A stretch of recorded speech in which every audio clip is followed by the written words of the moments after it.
तो भाई भारत में 4 नए लेबर कोड्स नोटिफाई हो चुके हैं और बहुत जल्द ये कानून भी बन जाएंगे। अब सरकार तो कह रही है कि ये एक बहुत ही प्रोग्रेसिव कदम है, लेकिन यूनियंस इसका जमकर विरोध कर रही हैं।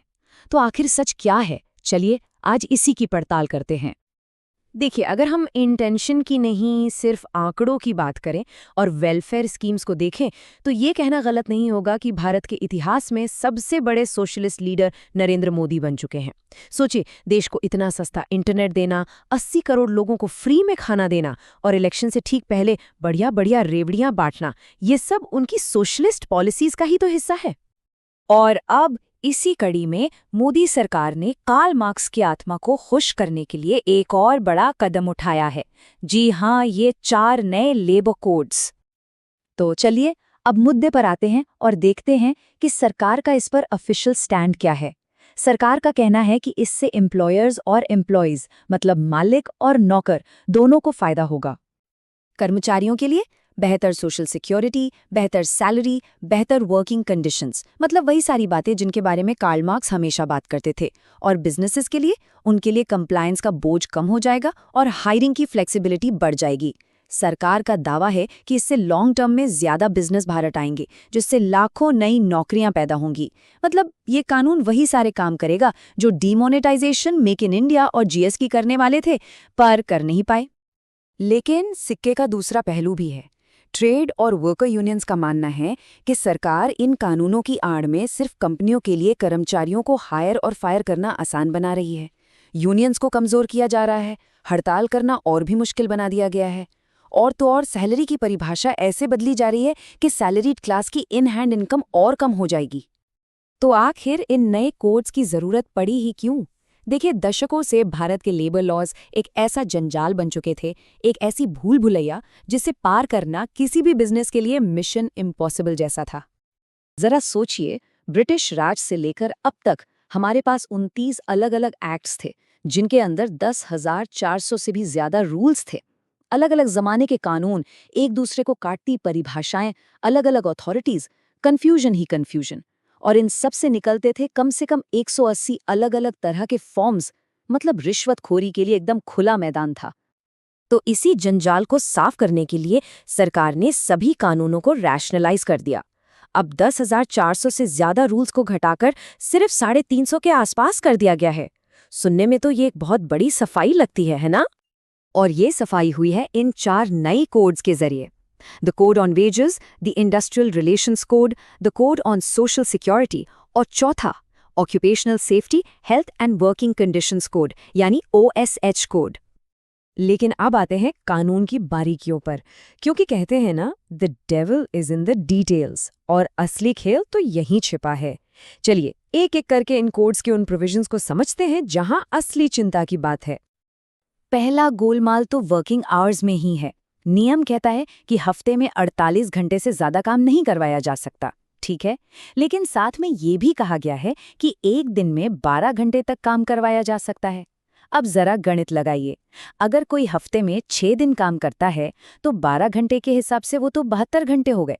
नारायण मूर्ति जी ने 70 घंटे की बात की थी, सरकार तो उनसे भी 2 कदम आगे निकल गई। नौकरी से निकालना भी अब पहले से आसान हो गया है। पहले 100 से ज्यादा वर्कर्स वाली कंपनियों को ले ऑफ या अपनी कंपनी बंद करने के लिए सरकार की परमिशन लेनी पड़ती थी। अब ये लिमिट बढ़ाकर 300 वर्कर्स कर दी गई है। मतलब 300 से कम वर्कर्स वाली कंपनी अब बिना सरकारी इजाजत के लोगों को नौकरी से निकाल सकती है। और अगर आप सोच रहे हैं कि इसके खिलाफ आवाज उठाएंगे, हड़ताल करेंगे, तो रुकिए, स्ट्राइक करना तो अब लगभग नामुमकिन बना दिया गया है। पहले ये सख्त नियम सिर्फ पब्लिक यूटिलिटी सर्विसेज जैसे बिजली, पानी, इन पर थे। अब ये हर इंडस्ट्री पर लागू होंगे। किसी भी इंडस्ट्री में बिना नोटिस दिए स्ट्राइक हो ही नहीं सकती। इतना ही नहीं, अगर 50% से ज्यादा वर्कर्स एक ही दिन कैजुअल लीव ले लें तो उसे भी स्ट्राइक माना जाएगा। अब आते हैं सबसे जरूरी चीज पर, पैसा। वेजेस यानी आपकी तनख्वाह की परिभाषा बदल दी गई है। अब बेसिक पे आपकी कुल सैलरी का 50% होना जरूरी है। पहले ये आमतौर पर 30 से 40% होता था। अब क्योंकि आपका पीएफ और बाकी डिडक्शंस बेसिक पे पर ही कैलकुलेट होते हैं, तो 50% के बड़े बेस पर अब ज्यादा डिडक्शन होगा। मतलब आपकी टेक होम सैलरी कम होने वाली है। एक और प्रगतिशील कदम है, महिलाओं को नाइट शिफ्ट में काम करने की अनुमति मिल गई है, बशर्ते उनकी सहमति हो और सुरक्षा के पूरे इंतजाम हो। लेकिन सवाल ये है कि क्या पिछले 11 सालों में सरकार देश में महिलाओं को इतना सुरक्षित महसूस करा पाई है कि वो रात में काम करने में कॉन्फिडेंट फील करें? कहने को तो सहमति जरूरी है, लेकिन हम सब जानते हैं कि कंपनियां ऐसे मामलों में कैसे दबाव डाल सकती हैं। इन सब चिंताओं के अलावा एक और बड़ी बात है, एक फिलॉसफिकल बात। ये सारे कोड्स आज भी मिनिमम वेज की बात करते हैं, लिविंग वेज की नहीं। मिनिमम वेज मतलब जिंदा रहने के लिए बस जरूरी न्यूनतम पैसा, जबकि लिविंग वेज का मतलब होता है एक सुरक्षित और स्थिर जीवन जीने के लिए जरूरी पैसा, जिसमें किराया, खाना, स्वास्थ्य, शिक्षा और थोड़ी बचत भी शामिल हो। मजे की बात यह है कि हमारे संविधान के डायरेक्टिव प्रिंसिपल्स में वर्कर्स के लिए लिविंग वेजेस की बात की गई थी, लेकिन संविधान लागू होने के 75 साल बाद भी हम मिनिमम वेज पर ही अटके हुए हैं। ये सरकार, जो यूनिफॉर्म सिविल कोड और काउ स्लॉटर जैसे डायरेक्टिव प्रिंसिपल्स को इतनी गंभीरता से लेती है, उसने इस पर ज्यादा ध्यान नहीं दिया। तो घूम फिर कर सवाल वही आता है कि ये नए लेबर कोड्स क्या वाकई एक इकोनॉमिक मास्टर स्ट्रोक साबित होंगे, या फिर सरकार का एक और जुमला बनकर रह जाएंगे जिसका सच हमें कुछ सालों बाद पता चलेगा। याद कीजिए, मेक इन इंडिया का आइडिया बुरा नहीं था, लेकिन उसका इम्प्लीमेंटेशन कहाँ गया? डिमोनेटाइजेशन का क्या हुआ? जीएसटी का आइडिया तो बहुत अच्छा था, लेकिन उसका इम्प्लीमेंटेशन कैसा हुआ? ये नए कोड्स भी उसी पैटर्न में बिल्कुल फिट होते दिख रहे हैं। सरकार को लगता है कि लेबर प्रोटेक्शन कम करने से कंपनियां खिंची चली आएंगी, लेकिन डेटा तो कुछ और ही कहानी कहता है। भारत में जहां लेबर की भरमार है, जैसे यूपी, बिहार, वहां प्रोग्रेस क्यों नहीं दिखता? और उल्टा, जहां लेबर की कमी है, जैसे दक्षिणी राज्यों में, वहां ज्यादा ग्रोथ, ज्यादा इन्वेस्टमेंट और ज्यादा रोजगार क्यों दिखता है? इसका मतलब साफ है, सिर्फ लेबर लॉ बदलने से कुछ नहीं होगा। जो असली दिक्कतें हैं, जैसे करप्शन, किकबैक और सोशल अनरेस्ट, उनको ठीक करना होगा। एक स्थिर और शांत माहौल बनाना होगा जहां दंगे, फसाद ना हो। अगर इन बुनियादी समस्याओं को हल नहीं किया गया, तो ये नए लेबर कोड्स भी बस कागज पर एक और मास्टर स्ट्रोक बनकर रह जाएंगे।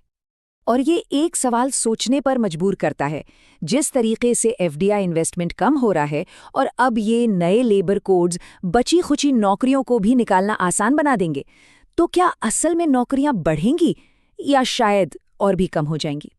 खैर, इसका जवाब तो वक्त ही बताएगा।